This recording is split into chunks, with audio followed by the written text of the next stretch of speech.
السلام علیکم دوستو، میں ہوں معظم فخر۔ دوستو آج آپ کے لیے 3 خبریں ہیں میرے پاس۔ ایک خبر سے تو یقین آپ کو ہنسی آ جائے گی، دوسری حیرانی ہے اور تیسری سے آپ پریشان ہو جائیں گے۔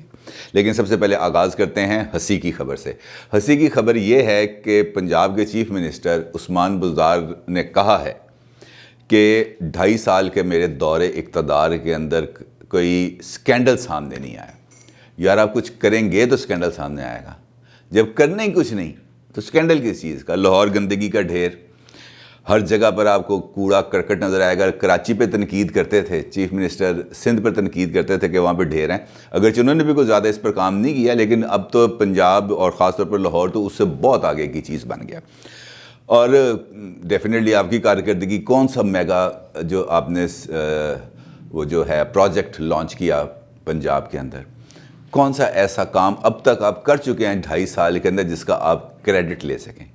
کوئی ایسی چیز ہے نہیں۔ کوئی کام کریں گے تبھی کوئی سکینڈل بنے گا، اور جہاں پہ کام کرنے کی کوشش کی وہاں پر انکوائری لگ گئی۔ مثال دے رہا ہوں آپ کو، ٹھوکر کے اوپر باب لاہور کے نام سے ایک پروجیکٹ شروع کیا، وہاں پہ جناب وہ دروازہ بنانا تھا شہر میں آنے کے لیے نا، ایک بڑا انہوں نے محراب شراب بنائی، لیکن اس کے اوپر انکوائری لگ گئی۔ پتہ چلا کہ اس پر کروڑوں روپے کا صرف وہ دروازہ یہ محراب بنانے کا خرچہ آنا تھا، تو اس کے اوپر انکوائری لگ گئی۔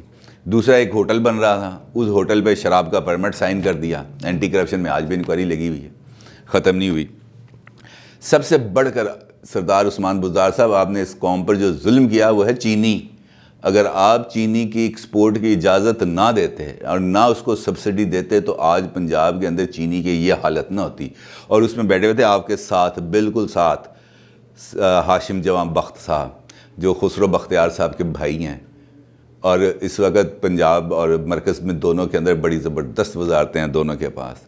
چینی سکینڈل بہت بڑا سکینڈل ہے آپ کے لیے، کیونکہ آپ کے ہی ایک غلط فیصلے سے نہ صرف قوم کو، ہم لوگوں کو اضافی قیمت چینی کی ادا کرنی پڑی، بلکہ آپ ہی کے غلط فیصلے کی وجہ سے چینی یہاں سے بڑی تعداد کے اندر تقریباً 10 سے 15 لاکھ ٹن چینی یہاں سے ایکسپورٹ ہوئی، اور اس کی وجہ سے ہمیں 20 لاکھ ٹن چینی مہنگی قیمت ادا کر کے واپس امپورٹ کرنے پڑی، اور آج بھی چینی کی جو قیمتیں ہیں وہ 100 روپے، 90 روپے سے 100 روپے کے درمیان گھوم پھر رہی ہیں، اور آپ کہتے ہیں کہ سکینڈل نہیں۔ اس سے بڑھ کر اور کیا سکینڈل ہوگا؟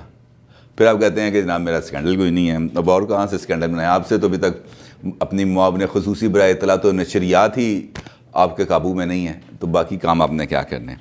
دوسری خبر تھی جس میں پریشانی والی بات ہے، آپ کو یاد ہوگا کہ چند دن پہلے ایک رپورٹ آئی ہے ادارہ شماریات پاکستان کی جانب سے، اور یہ رپورٹ پیش کی گئی پرائم منسٹر کو، اسد عمر صاحب جو وفاقی وزیر منصوبہ بندی ہیں اور پلاننگ ہیں اور ڈیولپمنٹ، پلاننگ اینڈ ڈیولپمنٹ، انہوں نے پیش کی یہ رپورٹ۔ اس رپورٹ کے اندر جہاں پر بے شمار چیزوں کی نشاندہی کی گئی، مہنگائی کا جو انڈیکسز ہیں وہ بیان کیے گئے کہ تقابلی جائزہ لیا کہ پچھلے سال کتنا فرق تھا مہنگائی کا، اس سے پچھلے سال کتنا تھا، اس سے پچھلے سال کتنا تھا، تو یہ پتہ چلا کہ صرف اس ایک سال میں، رواں سال کے پہلی 2 سمائیوں کے اندر مہنگائی کے اندر 12.9% کا اضافہ ہوا، کمپوزٹ جو بتا رہا ہوں میں آپ کو، اور پچھلے 2 سال کے اندر مہنگائی کے اندر 20% سے زیادہ اضافہ ہوا۔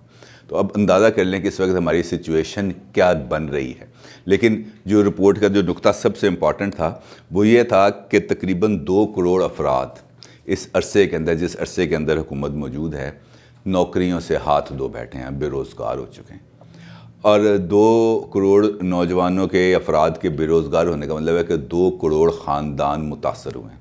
2 کروڑ خاندانوں کے اندر مالی مشکلات آئی ہیں، ان کے بچوں کے اسکول جانے کے معاملات متاثر ہوئے ہیں، گھروں کے کرائے، کھانے پینے کی اشیاء، دیگر ہر ایک فرد ہمارا، چونکہ فیملی سیٹ اپ اس قسم کا کہ خاندان ایک فرد جو کما رہا ہوتا ہے اس کے اوپر بیس کر رہا ہوتا ہے۔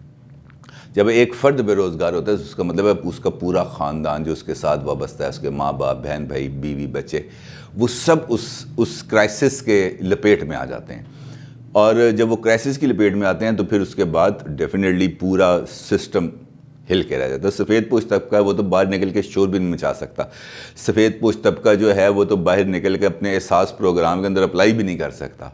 تو ایسے طبقوں کے لیے جو یہ اس وقت پسے ہوئے طبقات جا رہے ہیں، خاص طور پر یہ ہماری جو مڈل کلاس اور لوور مڈل کلاس ہے، یہ اتنے برے طریقے سے حکومتی پالیسیوں کے نتیجے میں متاثر ہوئی ہے جس کا اندازہ نہیں. اور آپ کا دعویٰ تھا پرائم منسٹر صاحب کہ میں 1 کروڑ نوکریاں دوں گا. وہ 1 کروڑ نوکریاں پتہ نہیں آپ نے مریخ پہ دے دی ہیں یا چاند پہ دے دی ہیں. یہاں پر تو کسی کو نوکری نہیں مل رہی, اور جن کے پاس نوکریاں تھیں وہ چھینی جا رہی ہیں. ایون اگر ہم میڈیا انڈسٹری کی بات کریں تو یہاں پر بھی نہایت ہی برے حالات ہیں. ہر دوسرے دن کسی نہ کسی ادارے سے خبر آ جاتی ہے کہ اتنے لوگوں کو نکال دیا گیا, اتنے لوگوں کو نکال دیا گیا. تو یہ جو بے روزگاری ہے اس کا بھی تو آپ ہی نے جواب دینا ہے, کیونکہ آپ کی پالیسیز کی وجہ سے یہ تمام ٹرکل ڈاؤن ایفیکٹس اکانومی کے جو آ رہے ہیں وہ عام آدمی کو اس کا بوجھ اٹھانا پڑا ہے, اس کی قیمت ایک عام آدمی کو اٹھانا پڑ رہی ہے. اور اس کے ساتھ ساتھ وہ جو مہنگائی کی جس کی میں آپ کو بات کر رہا ہوں اس کا بھی خمیازہ ہی لوگوں کو بھگتنا پڑتا ہے. اور ہماری طرف سے اور آپ کی طرف سے جو بات سب سے امپورٹنٹ ہے جس پر آپ کو غور کرنا چاہیے, لیکن میرا خیال ہے آپ کے پاس ارطغرل ڈرامے کی ٹیم سے ہی ملنے سے فرصت نہیں ہے کہ آپ یہ غور کر سکیں کہ ہماری پالیسیز کیا ہیں, اور ہمیں اپنی پالیسیز کو کس طریقے سے ری ڈیفائن کرنا چاہیے کہ ہم لوگوں کے مسائل کو ایڈریس کر سکیں, ان کو ریلیف دے سکیں اور ان کی زندگی کے اندر کچھ آسانیاں پیدا کر سکیں. بات سلسلہ ابھی یہاں پہ ختم نہیں ہوا. ابھی جیسے میں نے آپ کو بتایا کہ 2 کروڑ افراد وہ بے روزگار ہو چکے ہیں, لیکن جو سب سے بڑی خبر جو ابھی میں نے آپ کو بتایا تھا جس سے پریشانی بڑھ جائے گی وہ یہ ہے کہ روزمرہ استعمال کی اشیاء کی قیمتوں کے اندر بھی اضافہ آ رہا. جس طرح آج یہ اعلان ہوا کہ اب گھی کی قیمت 270 روپے کلو, مارکیٹ کے اندر جو گھی اویلیبل ہوگا کل سے آج سے اس کی قیمت ہے 270 روپے کلو, یعنی کہ 300 روپے کے لگ بھگ یہ گھی آپ کو ملے گا. تو آپ اندازہ کر لیں کہ یہ سچویشن کہاں تک جائے گی. ابھی یہ گھی سے سلسلہ شروع ہوگا اور آگے ڈیفینیٹلی ہر ایک چیز ایک دوسرے کے ساتھ وہ کیا کہتے ہیں کو ریلیٹ کرتی ہیں. پیٹرول مہنگا ہوتا ہے تو ہر ایک چیز مہنگی ہوتی ہے, بجلی مہنگی ہوتی ہے تو ہر ایک چیز مہنگی ہوتی ہے, گیس مہنگی ہوتی ہے تو ہر ایک چیز مہنگی ہوتی ہے. اور ابھی تو یہ گھی ہے. ابھی کل ہی جو شوگر ملز ایسوسی ایشن ہے انہوں نے خط لکھا پرائم منسٹر کو. اس پہ انہوں نے لکھا کہ جناب آپ کے کہنے کے اوپر ہم نے گنے کی کرشنگ شروع کر دی ہے, لیکن اس کے باوجود کہ ہم نے گنے کی کرشنگ شروع کر دی ہے تو اس سال بھی چینی کا شدید بحران آئے گا, اور نہ صرف آئے گا بلکہ چینی کی قیمتوں میں بھی اضافہ ہوگا. شوگر مل ایسوسی ایشن کا اپنے خط میں یہ کہنا تھا کہ اس وقت آپ نے گنے کی جو سپورٹ پرائس رکھی ہے, امدادی قیمت جو رکھی ہے وہ ہے 270 روپے من, جس کی وجہ سے جو چینی کی پروڈکشن کاسٹ ہے وہ بڑھ جائے گی اور چینی مارکیٹ میں 130 روپے کلو کے حساب سے فروخت کی جائے گی.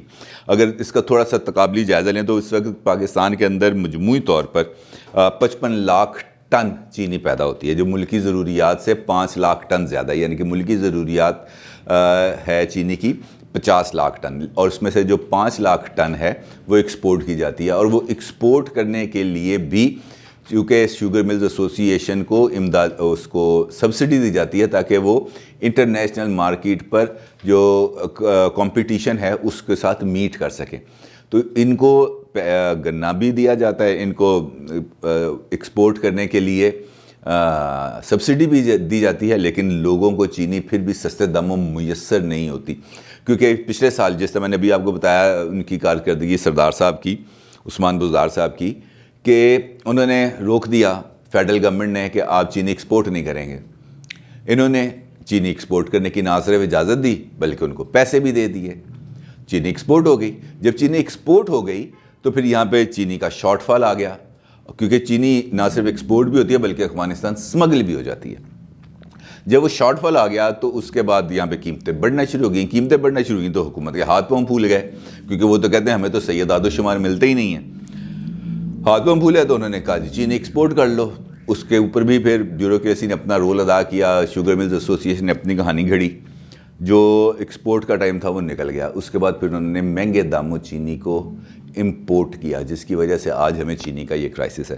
اور اگر یہ انکمپیٹنس کا یہ سلسلہ اسی طریقے سے جاری رہا تو اس سال بھی چینی کا بحران بھی رہے گا, آٹا بھی مہنگا ہوگا, گھی بھی مہنگا ہوگا, اور پسیں گے صرف عوام, اور چین کی جو نیند سوئیں گے وہ پتہ نہیں کون لوگ ہیں. لیکن یہ مجھے یقین ہے کہ عمران خان صاحب چشمہ لگا کے دھوپ میں بیٹھے ہوں گے اگلے چند اور مہینوں کے اندر, اور دھوپ سیک رہے ہوں گے اور مختلف لوگوں سے بات چیت کر رہے ہوں گے.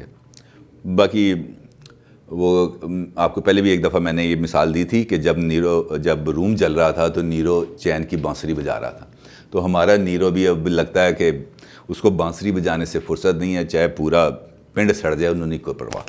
اپنی رائے کا ضرور اظہار کیجیے گا۔ آپ کا بہت شکریہ۔ اللہ حافظ۔